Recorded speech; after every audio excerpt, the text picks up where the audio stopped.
Ang atong simbahang Katoliko badsok nakasentro sa atong doktrina kining Santissima Trinidad, Father, Son, and Holy Spirit. Usa ka Dios, tulo ka persona. Pandudlo pod sa diha sa Biblia badsok kandiin si Kristo kani kanang persona mao ni naog.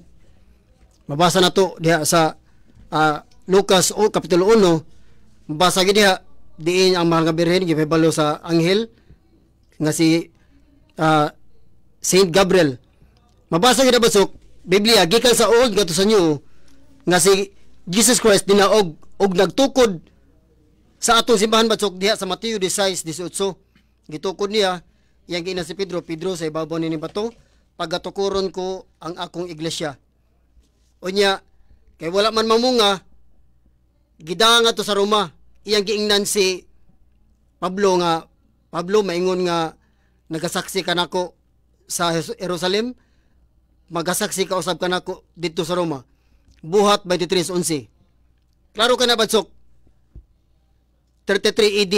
Pero matod pa sa usa ka protestante badsok, ingon siya badsok nga unsaon man pagtukod ni Kristo sa RCC sa simbahang Katoliko nga wala may Jesus Christ nga ninaog sa 33 AD.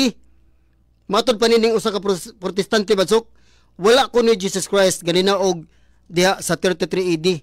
Paliw ko pati noon ni badsok. Ang atong Ginoong Hesus sa gahom sa Diyos Amahan, pagbuot sa Diyos Amahan, nasa Isaias 19:20, akong ipadala sa katawhan ang inyong manglalaban, ang inyong manunubos, nga akong ipadala kaninyo. Hunya sa Isaiah 53:1-3, sitar sa Diyos Amahan ang makalilisang nga katalagman ni aguman siyang anak. Nating karnero og tanang kasalanan sa mga tao, lakip na sa mga tao, wa pa matao gani, og sa nangagip kikan pa niya nanong iba, ipatong sa lawas nining mong karnero. Samat-samaran, patyon ang mong karnero, ang iyang dugo, magapasaylo sa kasalanan. So gito kas Diyos Amahan ang makalilisang Hebreo 9:22 ningon si San Pablo, gawas sa pagpaagas sa dugo sa atong manunubos, walay pasaylo sa sala.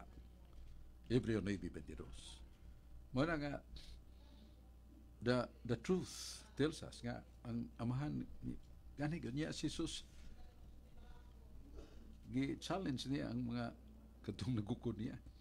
Nga, unsa may hinungdan nga inyo kung gilutos, nakahimo ba kog dautan batok kaninyo, gilapas ba nako ang balaod sa kong amahan, nagalapas ba ko sa balaod din si Yuta. Ito gani ko unsang mga sala, was la katingog tanan.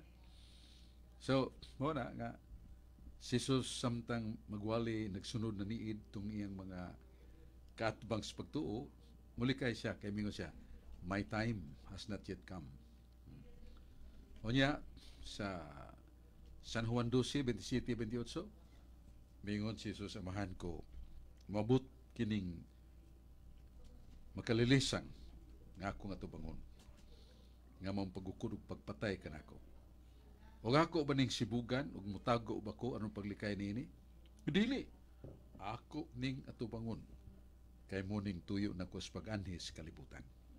Muna nga, kung mutuutas kasulatan na yun ang kamatuuran ng miyanis siya anong pagtubos ka nato kamatayon.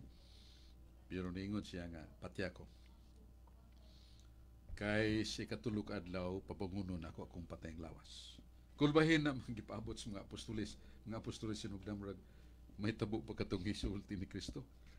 Ngaya papangunon niyang lawas.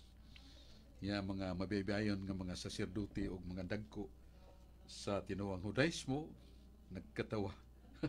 Saka, patay ka niya, mubangon ka sa imong patayang lawas, nga patay ka man, noon saka. Mao to nga, gigurdyahan yun ang lubnganan, din nila ibutang sa tanam sa lubnganan, nga pag yun kalubngi, nga kinubkob ni Jose Arimatea, sa kadyos nun, o tinunan ni Jesus, ilang gigurdyahan, huwag mo itong misyak, ang makalilisang nga kahayag, nangapukan sila, nya nairog ang dakong bato nga gitapion o gitabon, niguwa si Jesus nga hayag kayo o nagsalipod sila sa ilang mga shells kon mga taming kay din nila matutukan. Nya ilang gibalitok ang ilang katarungan. Gikawat ang lawas ni Jesus.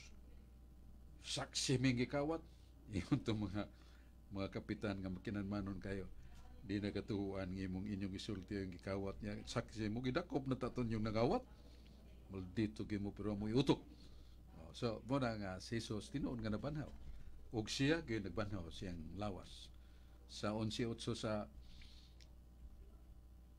Roma, niingon nga ang Espiritu Santo nagbanhaw kaniya. Sa buhat 10:40-42, ang Amahan nagbanhaw kaniya.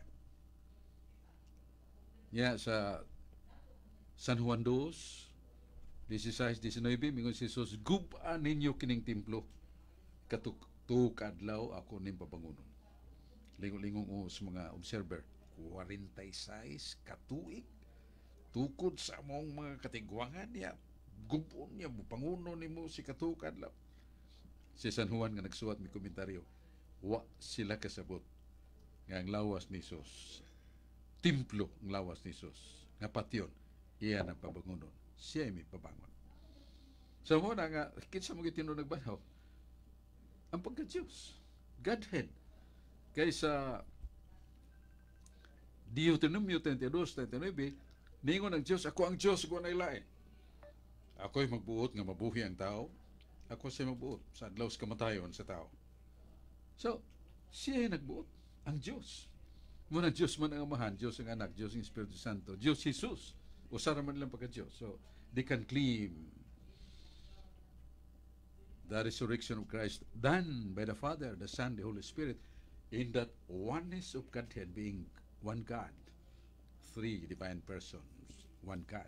So, muna nga, mo ni nakapatingkag sa dunggan ug usab sa mga kaaway ni Kristo, di na ni masupil tungod kay siya nagpakita nga nabanhaw sa 500 ka mga tao kapin, naglakaw, nagwali, lig-on siya mga tinuna.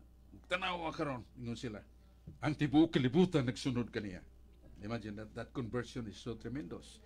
Gigamit sa mga leaders ng Hudyo, the world follows him. Ambot sabot nga anytime Christ appearance produces conversion. Dagang